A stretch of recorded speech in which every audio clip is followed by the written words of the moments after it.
Ladies and gentlemen, welcome to ATR's War, Bedlam Media's premier wrestling podcast covering AEW and WWE. I'm Sam, the SLB, co-host of ATR's War and ATR Rising Sun. And join me again today, the third man, the man in black, the Bedlam Media, two-time Bedlam Media champion. Guys, it's Ethan. We are doing another dual ATR's War, ATR Rising Sun episode. Whoop, whoop. House of the Rising Sun. Yeah, maybe that's going to be the title. Maybe not. I don't know. I feel like we've done that before. Regardless, guys, before we begin, please make sure you like, share, subscribe, follow us on Facebook, Instagram, YouTube. We're on TikTok. We're on Discord. We got a lot to talk about here. We're going to be talking about Dominion. We're going to be talking about the G1 Climax 36 lineup. 5. I got 36 on the website. That'd be in 2027. No, they fucked it up. It's 35. It is 35? All right. Well, that's on New Japan. Oh, wait. Hold on. Oh, fuck. You're right. Okay. Yeah, sorry. No, on the red, you know where it says, like, tickets and stuff? They had 35. Like, okay. Disregard. Yep. Nope, it's 36. And next week, guys, we have our monthly live show. Guys, definitely follow us. Definitely watch for that episode. We will be doing 4 picks. Ethan, run them down again. Saturday is Night Champion. Sunday is Slammiversary, which Scott will be there live. Forbidden Door and Great American Bash. Slammiversary will be in the afternoon, so that'll be at 4 p.m. Eastern. So we get a loaded week. Next show, obviously card pack openings. Join the chat. Let's have a good time. We're enjoying them. I'm enjoying doing them live. Get some interactions. So, couple of things I think we want to start off with. Maple Leaf Pro, I think this dropped after we recorded our last episode. Maple Leaf Pro Wrestling Mayhem to premiere July 15th on TSN2. This is via Post Wrestling. So it's going to debut Wednesday, July 15th at midnight Eastern, TSN2 in Canada. So that's... Now, correct me if I'm wrong.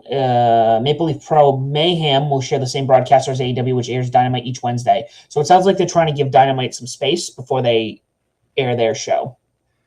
Yeah, it's at midnight Eastern, so technically it'd be Thursday morning Mayhem, I guess, technically, if you want to. Or is it Wednesday morning at midnight? That's a good question. Maybe Wednesday. It's kind of misleading. It's like, is it like Wednesday going to Thursday, or is it Tuesday going to Wednesday? I don't know. I have no idea. I'm kind of curious about this. I don't know if how we're gonna be able to watch in the U.S. I haven't seen anything. If you have a VPN. Yes, if I have a VPN. There's got to be some way they should do it. Because guess what? Americans obviously watch wrestling too, and I want to support a Canadian wrestling company. Canada needs to be part of the trifecta. The States have them. Mexico has them. Let's get Canada on the board. Yes, I agree. As a Canadian, yes. Also, Ethan, you had mentioned this. It sounds like we got more promotions going over the My AEW app right now. It looks like they're going to become just like an indie streaming service at this rate, alongside their original content. Yep. So, Limitless Wrestling, Warrior Wrestling, C4 Wrestling in Canada. Warrior Wrestling. And one PW. They're all on my AEW. It's pretty good. I mean, these be on 3. Well, C4 is on IWTV. That's a streaming service. I don't know if it's gonna be like the full shows or just like where AEW wrestlers are like wrestling there. Yeah. So, but pretty good. It's IWTV is a good streaming service. It's just like a streaming service for independent wrestling only. So, hence why it's called IWTV. C4 is actually a really good promotion. Sam, if you have time, you should watch it. I will add that to my list of many promotions I need to watch. I'm not sure if anyone outside of... I know there's more value outside of the States to get it. Hopefully over here we'll get some kind of, reason to obtain it ourselves. Oh, speaking of my AEW, I forgot to mention the Fantastic Media Show in Mexico, the New Japan CML show, is aired on on my AEW at 10:30 p.m. Eastern. All right. For a whopping $9.99. That's not bad. It's not a bad deal. No. Let's quickly talk about Forbidden Door. Obviously, we'll be talking New Japan, but no better way than talk Forbidden Door right now. So, Ethan, we wanted to discuss a couple of things here, I believe. Yep. So, anybody who watched Dynamite last night, they added the Continental title match, the tag team title match, and we found out we know one half of the women's. So it turns out they taped Collision last night after Dynamite. If you've seen the spoilers, you know who are fans. But I respect who doesn't want to be spoiled. I'm not gonna mention the name, but if you see it, I told Sam. But anybody who doesn't want to spoil, I won't reveal until after. But it's either Athena or My World. But I already know who it is. Sam already knows. But again, out of respect, I'm not gonna mention who it is. And we found out the teams for the Forbidden Door main event. I hated that how they reveal them and then they're like, all right, let's do a preview tag in the main event. It's like, well, what's the fucking point? You're basically giving the match for free and there's no cage. Yeah, I thought that was kind of dumb. I was going to ask you about that. I was like, why are we doing the same match before the pay-per-view? Because fuck you, that's why. I don't know. So the teams are Mark. Obviously, we kind of figured the combination was going to be together. It's really just two members of what it was going to be. I wish Ishii was in this match, but Pro was like, no, fuck you. We're beating the shit out of you in the backstage. So it's Briscoe, Cassidy, Strong, all right from the combination, and his two partners are the International Kenosuke Takeshita and Darby Allin. And AEW World Champion MJF, he picked the Don Callis family, and the five members are TNT Champion Kevin Knight, Kyle Fletcher, Dick Doyle, Kazuchika Okada, and Andre El Idolo, the former global champion. And Briscoe teams went obviously to get shot at the world title. Honestly, I don't care. I said this last week. I don't like this main event idea. It could be fun, but I thought last year's was a lot better. Like the team stuff. Like, well, it goes back to what we said. Like, this is a New Japan AEW cross promotion show. Why are we doing a AEW focused main event? It doesn't feel. I like the Forbidden Door concept, but I don't know. I feel like they should just kind of retire it soon. To be honest with you, out of these 8 matches. And by the way, so I mentioned Saber. So the spoiler was Shooter was defend the global title against Pac, but AEW's like, fuck it, we'll just basically announce it themselves. They had a match a couple years ago, Rev Pro. They aired on AEW Dark when the International was the All Atlantic title, and Pac was a champ. But that one was really fun. It's funny that that's Forbidden Door. It's supposed to be AEW, New Japan, CMLL, and Stardom. We have one Stardom representative. How many New Japan? One New Japan representative so far, as we're recording this, and 0 CMLL wrestlers. Why are we promoting it as a CMLL show? If we got no CMLL talent. I can't remember who I seen the report from, but I think some talents are having issues with like visas. I think, yeah. All right. But honestly, so far, all these 8 matches, like the Colin Tall match could be a fun one. The women's title match could be really good. So, Star Kid, if anyone doesn't know, if you think of Rey Mysterio, just girl form, basically. That's like and I mean that in a compliment. I don't mean that in a mean way. But if you haven't seen her wrestle, she's really good. Like, I mentioned same match last week with some Stardom stars. I can't believe I missed her. I don't know how I forgot to mention her name. I mean, she's like one of their, I don't want to say bigger ones, but she's very well known. Yep. And by the way, last time Dynamite, Mercedes and Hazuki had a great match. That's an Ethan pick. Minus the theme song, it was a good match. The biggest feud 2026. Sam versus Mercedes Benitez theme song. Let me see how long that match went.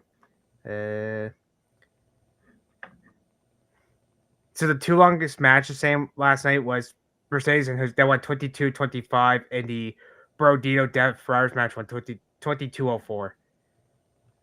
Oh wow. Honestly, it was a fun match, but honestly, I probably would have shaded a couple minutes off that match. Honestly, it didn't really need to go 22 minutes, but I still enjoyed it. 7 out of 10. This kind of goes back to what we talked about the other week, where it was like, all right, we're doing this over every single week. It's starting to feel less special and feel like they're hinting at a 3-hour Dynamite. Yeah, like, see, I don't mind Fiverr because I remember NXT did it for a while too. Like, what I think they were still on. What were they on? Oh, USA Network. So they were allowed 5 minutes overtime. But now when they see CW, like, no, cut off. AEW's like, it's honestly kind of annoying. Like, I feel like they're getting longer and longer every week. I think last night, I think it was the same amount. I think it was like 15 minutes maybe, but I don't mind 5 or 10 or 5, sometimes 10, but it's just it's every week. It's like, no. we do not need I don't know. I think Tony Khan needs to take break from overruns, honestly. That's just me. Mm-hmm. Go back to the 2-hour time slot. I just feel like we need to just make it feel special when it needs to feel special. Don't just keep putting it out there to be like, oh, we're going to do this every week. You know what? You're losing touch. It's funny. So the main event last night, well, I forgot it was last night, but once this drops Wednesday, they literally got the main event. They literally got in the ring. It was probably about 9:52 Eastern. Went to commercial, came back from commercial, and that's when the match started. It's like, what? Mm-hmm. Yeah, don't know what you're doing, Tony. Do not. And then last week's Collision, the second night of Summer Blockbuster, they had 9 matches in 2.5 hours. I'm like, no, that did not need to be 2.5 hours. It did not need 9 matches. Like 3 or 4 of those matches were squash matches. At least. I'm like, no. I mean, I like AEW. Like, I'm not. I don't want to sound negative here. I don't want to be like a mark. Well, a anti AEW mark. But I don't know. Sometimes it's just like the hardcore matches are way too much. Like the overtime's just getting way too much. The pay-per-views. I can't watch pay-per-views unless they're in the afternoon. I can't watch them live because I don't want to be up till 3 a.m. my time. Yeah. And I don't there want needs to be, and I don't want needs to be some tweaking. Again, I think one of my favorite things, I feel like the product is making its way back up in terms of quality. Like outside of the way the matches were going, we're just talking about this. Andrade feels very strong this time around. The storyline with Swerving Will again, very strong. What MJF is doing with Mark, it all feels really good right now. It's just I think the presentation in regards to the show itself and the length. Yeah, it's like there was only 4 matches. Like, I mean, the wrestling was good, but I found there was a little bit too much segments and stuff. It's like, I don't know, I don't want to trash AW, but at the same time, it's like, I know we're really not. We're kind of like giving critiques, but it's just like DK. It's like make it 2 hours. Go back to the old days, like where you did the 2 hours, but once in a while you went a little bit over. Like I said, I don't mind 5 minutes, but after that, it's like, okay, like can we please end the fucking show? Mm-hmm. Yeah, especially sometimes. I mean, again, and it's not just an AEW thing. I know all wrestling shows can do this. I remember again 2019 WWE Raw was like everyone's like it's an abomination to watch. 3 hours, and I have to sit through this nightmare of a show. I think that's the closest I ever came to stop watching WWE, honestly. Yeah, and again, it has improved. But I think AEW, they're getting there. They just need to shave some things off. They need to make some adjustments. So I think they're doing pretty good right now. And I think they have a way to make their way up. I don't want to say up the card, but like back up to where we were back in 21. I think same with the pay-per-views. Like I swore he said, I care if it was a post media, like post pay-per-view press call or like the media call or whatever. I think he said he has to do pay-per-view for 3.5, 4 hours. I'm like, Well, can you at least start at an earlier time, like 6 or 7 Eastern, not fucking 8 o'clock? And it'd be Oh, so it's over. like a contractual obligation with Warner. Yeah, I can't remember where Huh. he said that, but well, and also the main event last night after the like MJF and Don Callis one, I'm like, I'm not gonna. Well, you probably know our prediction, but you probably know who's winning the main event of Forbidden Door. And by the way, can we stop with this triple and quadruple main event bullshit? Mm-hmm. Honestly, Yeah. I don't know. Well, I don't know if the cage match is actually going to close the closing match, but honestly, I rather hope it's Owen and Ospreay and Swerve on it personally for me. That's just me though, but honestly, the two matches I'm pre-Ethan picks for me are the men's Ohio Cup final, Omega for Zack Sabre Jr. and the global title match could be a sneaky dark horse pick. Same with the Continental title, the women's title match as well. Tekla is just fucking great, honestly. Oh my gosh, Tekla. She's another one I think they've done really well with. Like they've done really well with her, booked her really well. You cannot let that woman fall to the wayside because you have a star on your hands.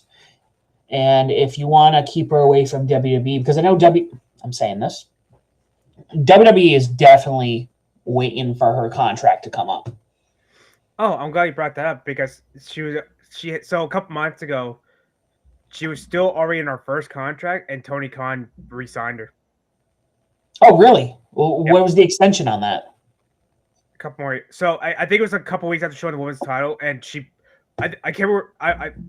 And don't quote me on this. I probably misworded, and technically I do apologize if I misword this. Don't beat me up, please. I don't want to be the star and president.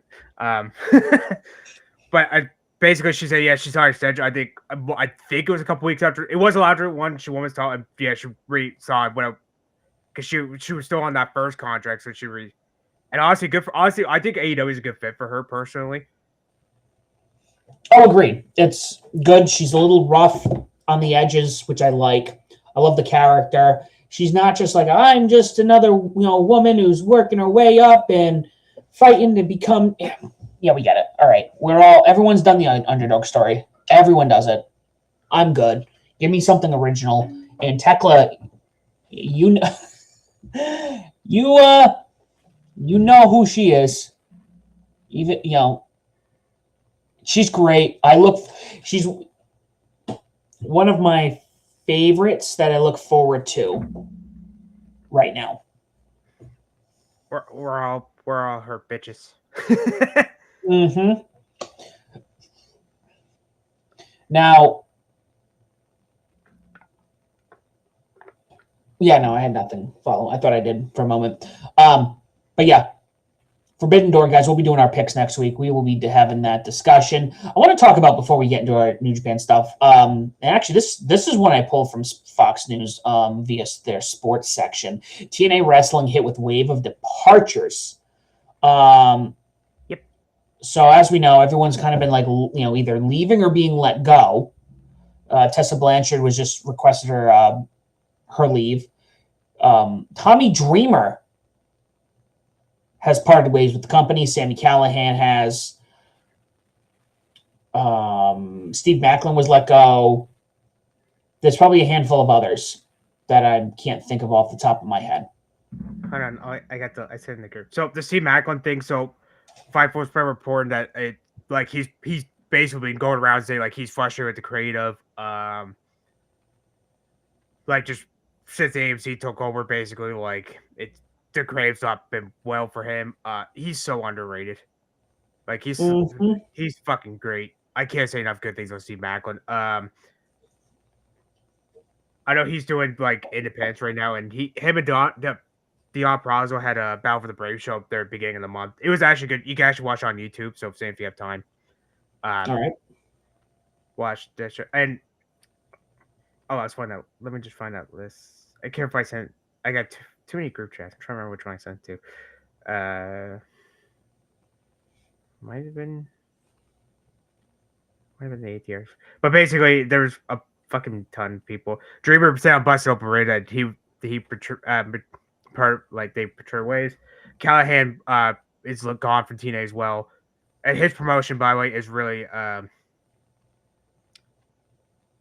really good. Wrestling Revolver, that's a good. They used to be on 3 TV, but they're off there now. They're on YouTube. So there you go, Sam. You want to save money? Are they?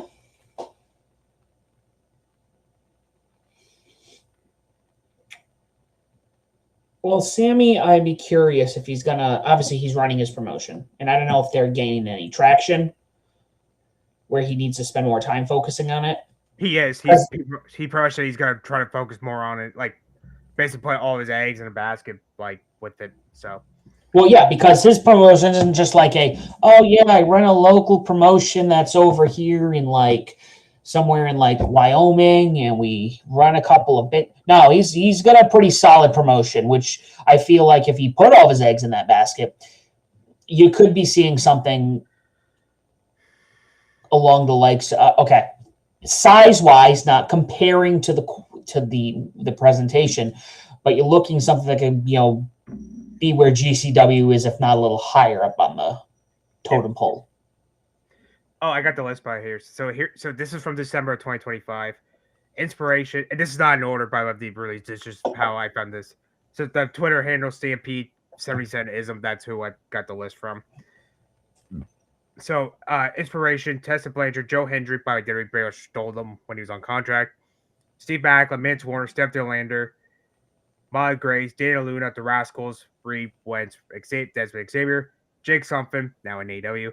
JDC did retire. I think he's backstage as a producer, but again, don't quote me on that. And pending is Leon Slater, Mike Santana. And a bunch of Dreamer, obviously, Callahan. I think the social media guy is gone too, actually. So do you think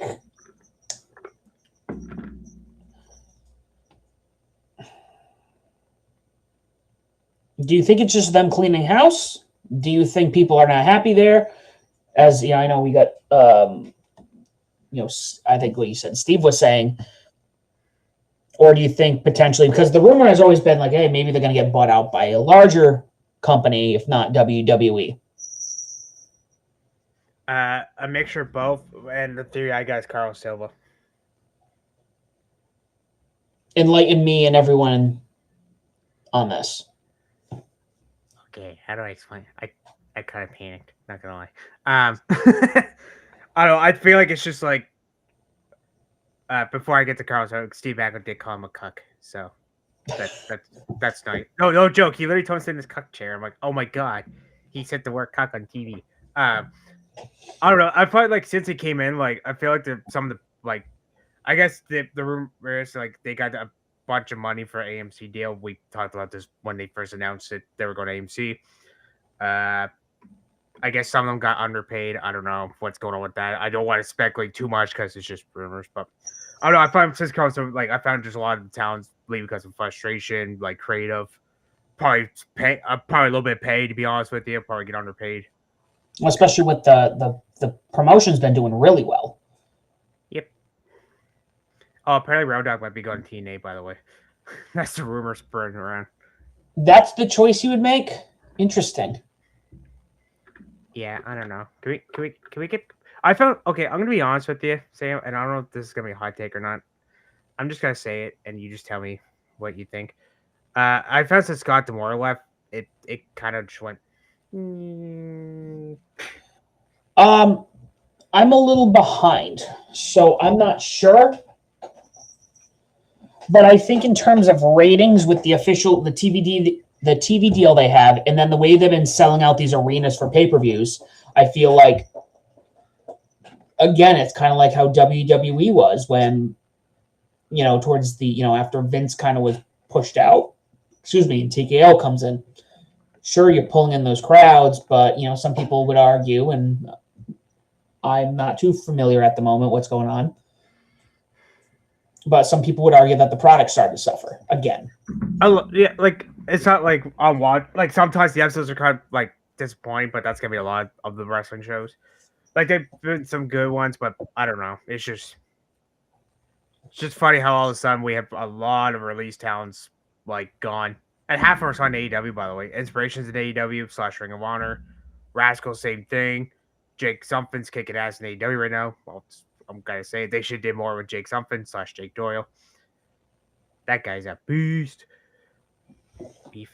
But back to that AEW for a minute. That I laugh when the spot where MJ was trying to get Cassie's arm to Jake Doyle, and he was gonna do the like shoulder breaker thing, but Cassie did to MJF, and Fletcher and O'Connor's like, "Stop! That's MJF," and Andre's like, "Do it, do it, do it."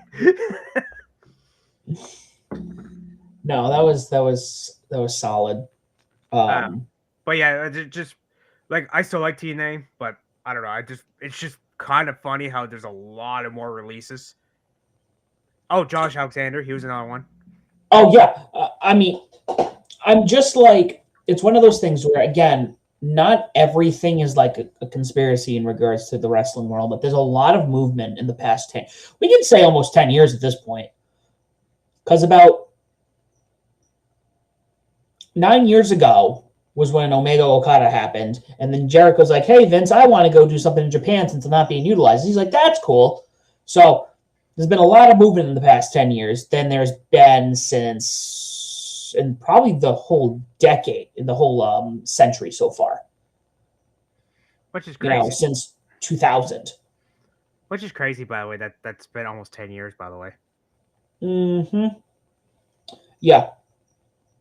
I mean, I would argue, you could probably make arguments. Well, really, it started, no, I think Omega Okada 1 was where the wrestling world was going to change. Because I remember ESPN was talking about it, and ESPN, I don't know if they ever talked about Japanese promotions. Super rare, unless they brought Meltzer on, but that was, like I said, that was pretty much rare. Mm-hmm. And then you have Jericho, who has been a WWE guy for 20 years, showing up in overseas, and everyone's like, "Wait a minute, like, that's weird. He's a WWE guy for life." Oh yeah, he got permission from Vince. I'm like, "Holy shit, Vince actually let him go to Japan." Yeah, and then we could talk about, like, it just goes, and then the Bullet Club was on fire, and then like, hey, we can. Nobody can sell out 10,000 seat arena in the States that's not WWE. Bet. Yeah, Cody Young Bucks like, bet. Home might be here. To be fair, that did kind of backfire Meltzer though when he said that. Mm-hmm. It's funny. I had to buy, because they never released it on DVD until I think last year or so. I ended up grabbing myself a copy because to me this is arguably a landmark. This changed, I think, the landscape. Like this changed a lot of things. That was a damn good show, by the way. Mm-hmm. Maybe it's not the best, but I mean, maybe it's one of the better ones for the 2010s, because that show was, you were seeing talent you never seen before. You're hearing of people you've never heard of before. You haven't actually. MJF was on this. Yeah, he kicked off the main show. Him and Matt Cross. Tessa Blanchard, Chelsea Green, Madison Ray, Britt Baker, Janela and Hangman Page, Lethal and Gordon. Where's Flip Gordon been? He's just a talent that's getting wasted somewhere. He's in CMLL right now. Aldous and Rhodes. That was a really good. That was an Ethan pick, by the way. Omega and Penta, Skrull and Okada, and then of course Bucks and Ibushi taking on Phoenix, Bandito, and Mysterio. I forgot Ray was on this. I felt so bad for those six because like Okada and Skrull, they had to get their time cut. Yeah, and then they had to do the finish quick because they were about to get cut. That maybe went 12 minutes, and I guess Okada and Skrull, I think, went 10 minutes past her. I was like, wow, that's cruel. Well, I mean, they're the first. I got to give them credit though. They were trying their best to do something that isn't. They didn't have an organization. They just we're going to do this. Oh yeah, I know that was a great show. It's on. I think AEW's got like the rights to it and stuff, right? So. Mm-hmm. I mean, it is a Ring of Honor show. Like, I don't know. I don't know where it ended up. It was on Honor Club, I believe, when it happened. Yeah, I think so. I'm not 100% sure, to be honest with you, though. But, I mean, that all-in show was good. I mean, like, Penta and Omega kicked all sorts of ass. I remember people thought Penta went heel after the match, but it was just Jericho in the Penta mask. Because that was before AEW started. Never mind. I was like, that's sure in the Double or Nothing, but that was 2018. Wow, that's almost 10 years old. Holy fuck. We can probably have a reflection on that, I think, next year. I think it'll be a good thing to kind of, or maybe we can put together some kind of like mini series on the renaissance of wrestling, because I feel like it was a renaissance. It changed things to be. I know you would. I don't know if you went to any of those shows, but in 2018, I think before this, John and I, our friend Alex, and one other person, we went to a few Ring of Honor shows. It was just, I can't explain the energy. The same thing when we were at the second AEW Dynamite taping. The energy was insane. Like you were watching something historical happen. I remember the early that was really, really good, and then COVID hit, but that's really nobody's fault, honestly. Yeah, we can talk about the ups and downs about that all day, but we can talk about the ups and downs of next Dominion. Thank God. In the words of New Day. Oh, jeez. All right, so that was on Sunday, June 14th at Osaka Joe Hall. I like that venue. We had, was there 8 matches or 9? I got 9. 9. Okay, it was 9. So the opening for the TV title, Kenosuke Takeshita retains over Sanada 8:24 for Raging Fire. Sanada, I did like his entrance. I thought that was kind of cool. It was weird that it's for a TV title, the opening match, but hey. He came out in the suit. He returned at Don Tagu, and then he's like, "Hold on, I gotta change outfits." And smoke just went whoosh, and he came out all red. I'm like, "Oh no, E. Marie's back." Sorry, terrible joke. But fun match, 6 out of 10. It wasn't bad for 8 minutes. No, I thought it was a good way to. I was actually kind of shocked because Takeshita's. I don't feel like he's an opener, but maybe he wanted to open the show and kind of get everyone on fire. I also want to mention that Sanada had that opening that resembled Cody's that one year at Mania.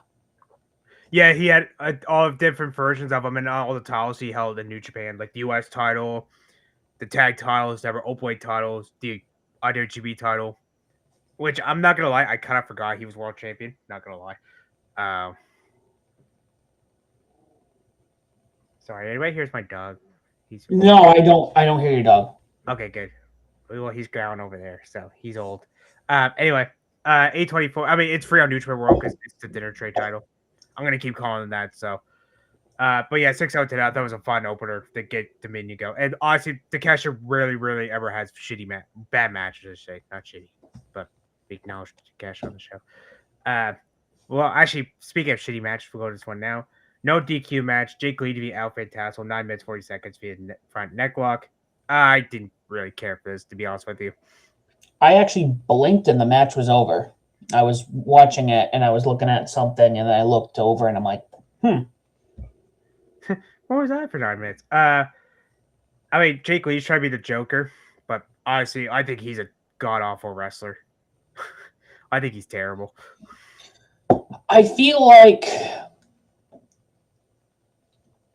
Jake, did he come in just... I feel like my only exposure with Jake was at Wrestle Kingdom this year because I'm a lot behind on. So he debuted in 24. I think it was a G1 Finals. It was like late summer, early fall type thing because he was a Noah. I actually didn't mind his Noah run that much, but because he went from All Japan to Noah to New Japan to that. And then I think right before World Tag League, he got injured with his leg, so that's why he was out for over a year. That's why you haven't seen too much of him because he was out for over a year with a knee injury. He came back Wrestle King as the mystery partner for United Empire. So All right. Yeah, I just that's as of recent. That's the only one I can think of. But yeah, I don't know. It's weird. Every so often, I never have a problem when they go outside of the ring and take the tables out and do everything out there. But I always find it weird when they do like no DQs or hardcore matches in a New Japan ring. It doesn't feel right. I know it's like they don't do these. I know what the KOBW title they tried to do. Oh, that was like their version of the hardcore title, right? So, but it was not gonna lie, it was kind of weird. But like they only been feuding for the last couple of weeks of the Super Junior, so it didn't really make any sense to have no DQ match. But we had some nipple twisting and biting. I'm like, all right, this is how this match is going. That's how that's happening. Yeah. Well, EOP does it all the time, but it was just like, all right, what the hell? But honestly, 4 out of 10 for me. But here's another fun match we could talk about. Tag match, Taichi and Yumura defeat Riot Oiwa and Saxon Jr. Speaking of DMDK. 13 minutes, 15 seconds via pinfall on Oiwa. This rolled 7 out of 10 for me. Mm-hmm. I actually didn't think that TMDK was going to lose. I thought they were winning, honestly. Mm-hmm. Zach obviously rarely puts on a bad match. And I also feel like his win-loss record, I could be wrong. I could go back and find out he has more losses. But I always feel like anytime I watch a match with Zach, a high-profile match, he wins more often than not. Yeah. Well, this was just a kind of a, not, I should say throwaway, because it's, well, we'll talk to G1 in a couple minutes, but spoiler, two of them are in there, and 2 of them got to compete for a qualifying spot, but 13. Honestly, I'm Saxon Virginia Yumura match. I'm kind of looking forward to. Same with Yumura, Iowa. I'll push future talents. I mean, Sax's just great. I mean, like you said, when does Sax ever have a bad match? Like once in a blue moon. Mm-hmm. According to AI on Google, Zack Sabre Jr. has a career win percentage typically hovering between 60 and 80% depending on the year. Yeah, I believe that, honestly. That was my feeling.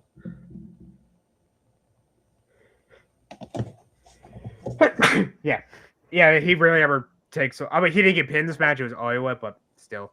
But Zack Sabre Jr. is great. Yeah, and Umura, I think you and I have both had this conversation. He's up there with would I say the 4? The future of New Japan. It's like him, Tsuji, Umino.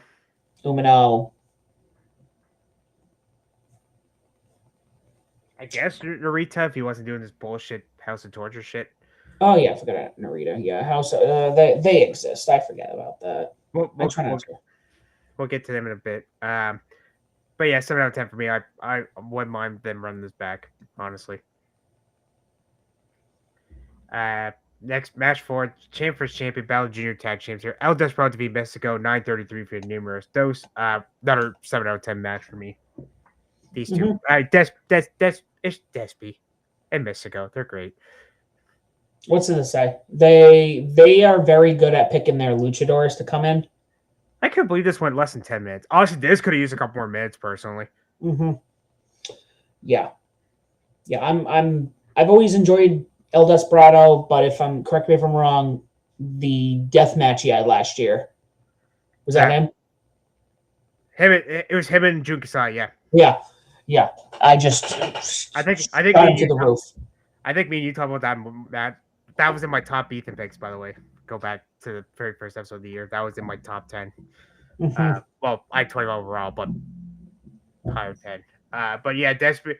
Honestly, I couldn't believe this only went 9 minutes. It didn't feel like 9 minutes. Honestly, I wish they used 5 or 6 more minutes, but 9-match show, you kind of had to make it short. So I ain't mad about it, but it was great. 7 out of 10 for me. Match 5 for the Oppo title. Aaron Wolf becomes a 2-time champion in Arena, 9:24 via ankle slam. Disappointing, 4 out of 10. And why is Ray Arena wearing Shinsuke Nakamura's gear? He had like a full bodysuit on. Yeah.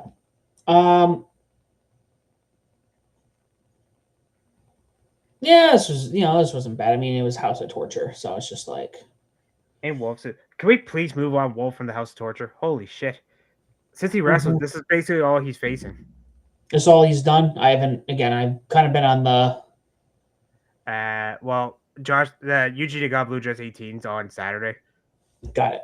And he's in the main event with Dick God and Barnett against House of Torture. So, and spoiler, Airwolf is in a play match, but it's not against House of Torture members, so I'm okay with that. But when we go to talk about G1, I'll talk about the play-ins and who I will think will get in. All right, Ethan pick here. First one up 2 on this show for the IWGP title. This is a G1 Climax qualifying match, by the way. The never 0.6-man tag champs, Great O'Connor and Hinari of Night Empire, defeating the Knockout Brothers, the champs, at 21 and a half minutes for a great bomb on Utah Ice. This ruled. The Knockout Brothers have had nothing but bangers throughout their title. This was their 7th title defense, and obviously they lost in their 7th. But this was great.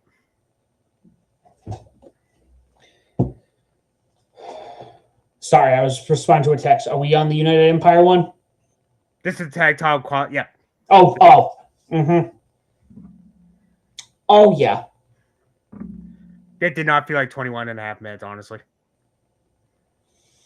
Nope. I mean, Khan and Hinare, perfect.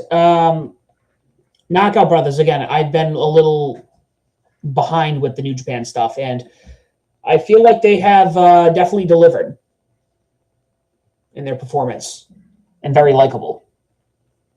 Oscar's a tall bastard. But this was great. And by the way, since United Part 1, like I said, this was a qualifying match. I forgot this. But at the time, we didn't know who's going to be in the blocks, which we'll get to in a second. And spoiler, Knockout Brothers are in play-in matches, but we'll get that in a sec. But yeah, this was great. So now United Empire are double champs. I can't say enough good things. 8 out of 10 for me. Match 7 for the global title. They have this global heavyweight, but honestly, it's weird saying heavyweight, so I just say global title. Joe Uno defeating Drew Maloney and champion Andrade El Idolo, 16 minutes, 26 chapter on actually he been the champion, become the 8th ever global champion. 7 out of 10 for me. This role. Maloney is getting yoked. Holy shit. I know. He walked out, and again, Wrestle Kingdom. I haven't watched anything since Wrestle Kingdom. And we walked out, and I'm like, he was a twig. The last time I was watching, he was a twig. And now he looks like he's ready to main event the Tokyo Dome. Can he main event the Tokyo Dome? I'm a big fan of Maloney, honestly. He's we great. Both have. Like, if I think you and I had the conversation before Bullet Club dissolved, he was my next pick to be the next leader of Bullet Club. Yep. Oh, yeah. After Dave Bailey, yeah, I had him as the next one. Honestly, I want to see him and Andrade actually go one-on-one. That'd be fun. Honestly, since Andrade left WWE for the second time, this run he's been has just been fucking fantastic. No, well, that's kind of what I went off of. I went off of the fact that this match was incredible. He feels like a star here. He feels like a powerhouse. And again, I feel like with American, or I don't know, North American wrestling, it relies heavily on the mic work and the promos, which is fine. And sometimes the promos are like, all right, well, give or take. But his in-ring work, unstoppable. You want to talk about a guy who's yoked? Holy fuck. This was basically an unofficial meat match. Yeah. And the fact he needs to have a title on him in AEW this coming year. Yes, please. He could be a world champion, honestly. He could be. I would agree with that. This time around, do you know what I'm getting the feeling? I don't know if you remember when he was in NXT. Yep. And he had Zelina Vega talking for him. I don't think he needs somebody to talk for him now. No, God no. But I remember watching him, and I wasn't familiar with him at all, and I was just like, he actually gives me some main event vibes. Like, I feel like he could be a strong contender here. And then he went to the main roster, and you know how that went. But I'm getting that vibe with him this time around. Where I'm just like, you all out, full gear, Make him challenge for the title. Well, when we do our picks next week, I got a theory about that maybe, but I'm gonna save it for next week. So, but this is Umino's very first time in New Japan. I do originally had Maloney winning, but honestly, I'm not mad with Umino winning. Then after the match, Gabe came back for like the 18th time, like the Big Show going heel and turn face. And he kind of promo basically fucked it. He almost said fuck AEW, didn't even realize he's with AEW, so he's a fuck New Japan. I do like Gabe Kidd, but he's got to get a new gimmick. It's the same fucking promo over and over again. I'm so tired of it. Yeah, I get the aggressive, but like I find he tries too hard sometimes. I think it's okay. I'm gonna compare these two, but they're not the same. The angry gimmick works well and best when you're upper mid, upper card. Like you get to have a tantrum if you're that high up on the card. And he should be. You and I have had this conversation. He should be main eventing shows. He is so good. But it's so weird when you're not towards the top of it and you're still just desecrating everything. Like if you're on the top, okay. Imagine he was on the top. He won the IWGP title. He was still a lunatic. He was just attacking everybody. And then he lost the title. And then he could, he has a reason to be mad. It could kind of work. But when you're... That would have been okay with. But like when he had... The only title you held New Japan was the global title twice. So, I don't know. Yeah. But that's what I think needs to happen. I think he needs to back down. And I think he would be really good at this. What would make him stronger is if he stepped back. I don't want to use the term mob or like a mob boss, but like if he stepped back, he reserved himself and he kind of kept with started to do like a fireside chat thing. Because what's more dangerous than a man who's angry all the time and throwing fits like that? Is a man who is like that, but can keep himself reserved for the right opportunity. That would be a gimmick. I can see that. But I do like Gabe Kidd, but he just needs to tone it down a bit. Like, we get it. You hate WWE and you hate new, just get a new gimmick. I'm so tired of having to hear the same promo 15,000 times. So, and apparently he's with the Death Riders now. I don't know what's going on with that. But he's in it. Is he signed with AEW? Is he co-signed? Yeah. Yeah, I think him, Finley. No, I think they're all signed with AEW, just a single contract. Because I thought Tony Khan put a graphic up, All Elite Wrestling. Or is All Elite, I mean. Oh. Well, once you pull that up, I guess we'll go to the last two cards here. Our last two matches of the card. I'll find it later. I can't find it right now. I'll find it later. Semi-main event for the junior heavyweight title, match 8. The 33rd best Super Juniors were Yo defeating the champ Doki. 17 minutes, 57 seconds, speed direct drive. This was a battle. I'm also going to give this one a 5 out of 10. And Yo comes to 100th junior champion, by the way.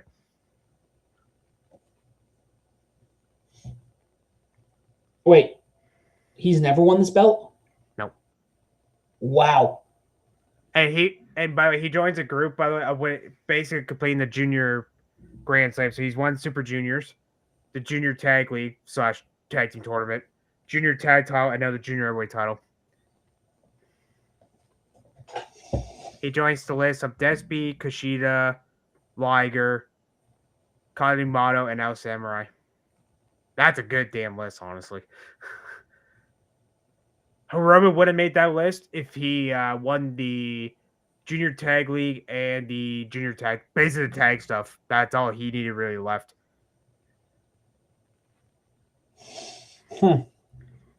Well, that's And And then after the match show, Akira and Wato all came out won a shot. So Yo said those four, they're having a road to G1 Climax. That's starting, well, tomorrow as for recorders, but once this drops today, and that's going until it's a 6-day tour, so it's a pretty short tour. I'll run over the dates real quick before. So tomorrow, so the Friday 19th one, that's a house show.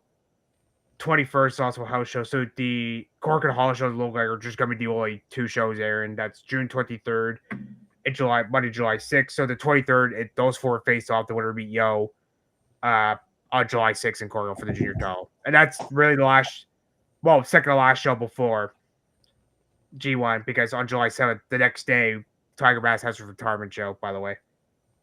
Oh yeah, that's coming up.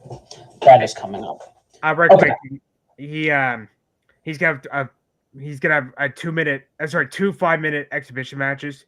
Once against Tommy Billington, Dynamite Kid, because that's family, and Black Tiger. I think the Black Tiger character is being played by Rock Romero, so there you go. But yeah, junior title match wasn't too bad, so I give this one 5 out of 10. And honestly, for House of Torture, the only two I give a pass as heels is Doki and Kamaru, because that's just their stick. So, all right, now we can talk about the main event. Yoshihiji comes a 2-time IWGP Heavyweight Champion defeating Cal Newell at 24 minutes and 32 seconds to beat Gene Blaster. A modified version, because it was weird. So he hit the spear with the Gene Blaster, and he kind of hit like a back suplex. Mm-hmm. That's like, wow, that was actually kind of cool. And apparently, according to Dave Meltzer and all of them, that Cal Newell has a shoulder injury, but Newell said he'll compete with one arm in the G1 if he has to. I'm like, what a beast. Yeah, I enjoyed this. Cal has come a long way in his short career. I was thinking about this, and I think, and again, how would you rate his title reign? I mean, this was second title defense, but I would give it a solid 7.5, 8. All right, because my thoughts here are, I remember early Jay White when he kind of took over. You know, we all feel the same way. I think we felt the same way when Finley took over. You know, like, oh, maybe something will happen. Let's give it some time. I felt like that with Jay White too. And I was like, I don't know. Is he going to be good? You got to replace Kenny. And then he won the title. I'm like, I don't know if he's going to be a good champion. But you know what makes a good heel champion? It's not the first title. It's the second one. There's something with the second one that always is like, all right, you won the title once. It's sure. But when you get that second run, it really builds that ego, really builds that animosity between you and the crowd and the faces. So I have a feeling, give him the belt again somewhere down the road, he's going to be a dangerous man. Oh, God, yeah. I mean, he's pretty much the unofficial leader of the United Empire anyway. But this was great. I mean, 8 out of 10. I'm glad Suji got the belt back. I mean, I kind of wish Cal Newell's reign went a little longer, but I ain't mad with Suji, because Suji's Suji. Mm-hmm. So I'm pretty excited. Honestly, for me, I would give the show overrated. I say 8 out of 10. And the only matches I'd recommend are the main event, the tag titles. That's the 2 Ethan picks on the show. Honorable mentions, the DMDK Taiji Amore match, the Battle of the Junior Tag Champs Despero Bisco match, and the Global title. That's the 4 or 5 I recommend checking out, honestly. Everything else you could skip.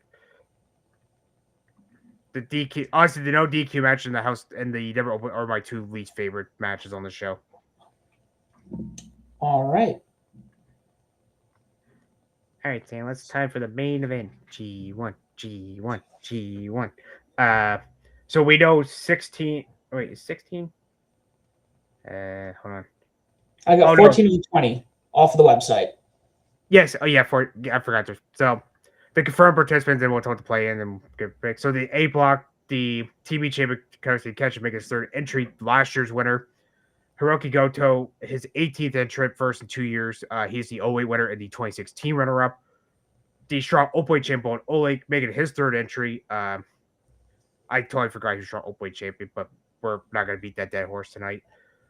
Speaking of Suji, he is the 2020 the NJPW champion. He is making his 4th entry, and he was the runner-up in the 2024 tournament. Shigeru Kagami his 8th entry. Jake Lee his 2nd, because his first was 2 years ago. So I'm going to correct New Japan side here. They had Sonata's career best quarterfinals 2023. That is wrong. He was the 2020 finalist. He lost to Kota Ibushi. So there's your correction there, New Japan. Sonata, this is his 11th entry. Great Khan is making his 6th entry in the tournament. And the 2 winners of the qualifying match on June 23rd is Taichi versus U2 Ice. And the other play-in match will be between Phantasmo and White. Or that's in Crocodile on July 6th. The 2 I'm going to predict on Sam. I don't know if you're going to agree with me or not. I'm going to say U2 Ice and Ryu all the way. Or my 2, I'd say qualify for the A block. Which 2? U2 Ice and Iowa. Or my 2, I think they'll get in the A block. Oh, okay. I was like looking. I'm like, who? I realized that we were looking at the play-in the qualifying matches. Yeah, sorry. I can agree with that. I mean, I could potentially see Phantasmo going in, but I don't think he would, be in there for too long or get far. No, no, I would be mad with VLP. That was kind of a toss. I wouldn't be mad either way if I had to pick one. I'd go all the way. But U2 Ice, I want to see how he does in the tournament. But if U2 Ice wins, probably that'd be his first. Taichi, I think this is his 7th or 8th. I think I wrote it down. I can't remember. And it would be his 2nd if he wins. So, B block. Oh, by the way, did you know, Sam? By the way, in the A block, there's a lot of champions in that tournament. Takeshita, Oleg, Suji, and Okan. That's 4. Interesting. I didn't even put that. I'd have to go back and see who's champion with everything right now. So, no, I didn't know that. But I also, it looks like a pretty solid block. I mean, they both look pretty solid. The A block's not too bad, honestly, for me. But the B block, global champ Shu Umino, he was making his 4th entry, and he was last year's runner-up. That was evil. Uemura, 3rd entry. Red Narita, his 4th entry. Dremel making his 2nd entry. Saxon Jr. making his 10th entry. He is the 2024 winner. Cal Newell, his 3rd entry. But put an asterisk beside him just in case if the short injury is really bad. Gate Kid making his 4th entry. Hinari making his 4th entry, first time in 2 years. And the winners of the winner of the play between Aaron Wolf and Yoshihashi. The English site actually put Ryan Oiway twice on. I was just about to ask you about that. That is a typo. That's Aaron Wolf. That's June 23rd. And Oscar Yujiro Takahashi, that's July 6th. The 2 I'm going to go with is Aaron Wolf and Oscar. Those make the most sense. Yeah, these are pretty solid. I don't feel like there's a lot of throwaways here. Is there anybody you would take out of the tournament, same and replace?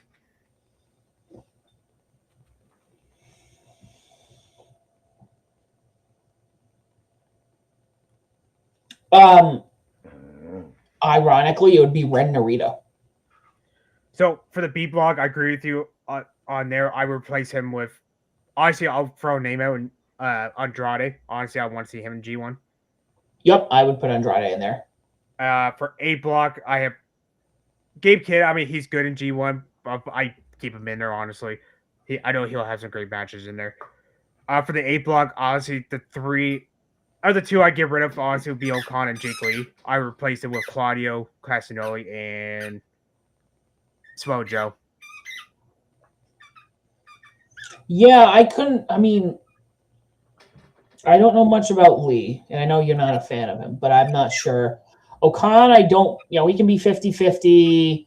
Maybe Sonata, depending on his, how he's feeling. Yeah. I would like, and you can't, because I feel like they're on I don't want to say like a retirement run, but they're on like a tag team retirement run. But if you had Adam Copeland. Oh, shit, that'd be a good one. Now, if we're doing New Japan stars too, Harley Jackson should be in this tournament, personally. All right. I'm trying to think. Who else? Maybe Swerve. Oh, I'm kicking myself for not knowing that one. Again, I mean, I'm trying to think of the AEW roster, but half of them have done this. Currently, half of their roster is 2018, 2019 New Japan. I know. So, Austin Claudio would be beast in there. Alexander, if he wasn't injured, would be great pick in there. mm-hmm. I'm just talking about AEW like guys in there. Swerve would be a fantastic one. I'm surprised if Danielson didn't retire, I think he would have been perfect fit in here. But I think he said he didn't want to do the tour. I remember he talked about it once. I mean, it's like what, a month and a half? Yeah. So it'll start on. Let me get the schedule up real quick.